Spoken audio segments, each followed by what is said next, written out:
Shalom, nama saya Susanti Sitohang dan saya pelayanan di sekolah minggu. Saya menjadi pelayan dan jemaat sekitar 6,5 tahun.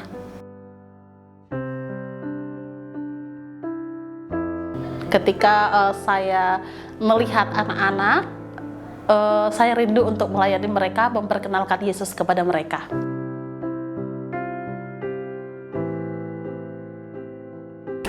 Selama saya menjadi pelayan Tuhan, hal yang paling sukar dan yang paling sulit itu adalah ketika saya kehilangan suami saya tercinta, ditinggal oleh almarhum Pak Kores Marbun. Dan di saat itu saya akhirnya memutuskan tidak mau pelayanan karena rasa kecewa kepada Tuhan, kecewa kepada diri sendiri, kepada sesama.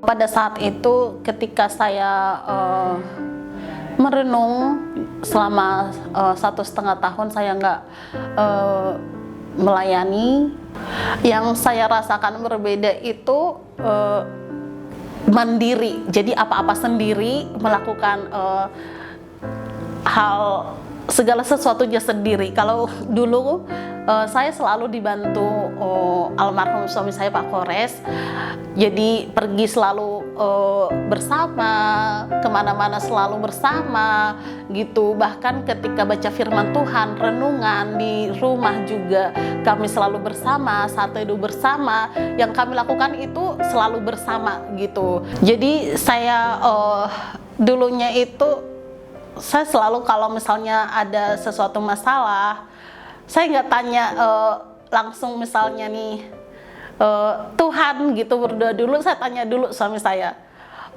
sharing dulu sama suami saya. Nah terus suami saya bilang, Pak Kores bilang, datang sama Tuhan, berdoa sama Tuhan gitu. Jadi kalau dulu itu nanya dulu gitu kan, sharing dulu sama suami. Kalau sekarang ini sudah berbeda gitu, langsung datang sama Tuhan, berlutut sama Tuhan, doa sama Tuhan gitu.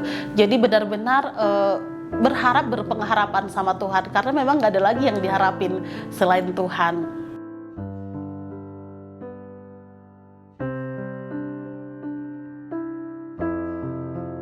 Ketika saya mengalami kesukaran itu, yang saya ingat kembali supaya saya bangkit itu adalah bahwa hidup kita itu milik Tuhan. Kita tidak berhak atas hidup kita. Ketika segala sesuatu Tuhan ambil, layakkah kita marah kepada Tuhan?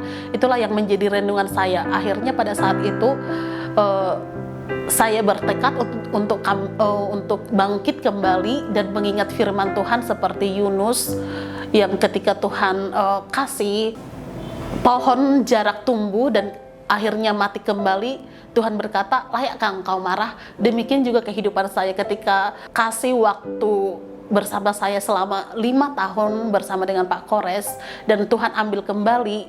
Dari situ saya merenung bahwa layakkah saya kecewa sama Tuhan, layakkah saya marah, dan dari situ saya mulai bangkit.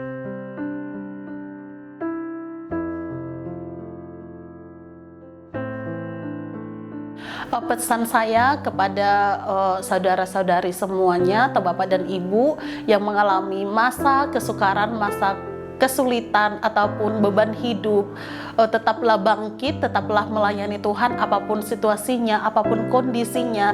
Tetaplah ikut Tuhan, mengiring Tuhan, karena hidup itu adalah kesempatan. Seperti firman Tuhan berkata dalam Kolose 3 ayat 23, apapun yang kamu perbuatlah seperti untuk Tuhan, bukan untuk manusia.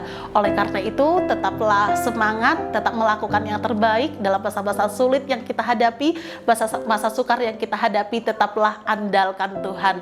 God bless you. Tuhan memberkati semuanya. Bye-bye.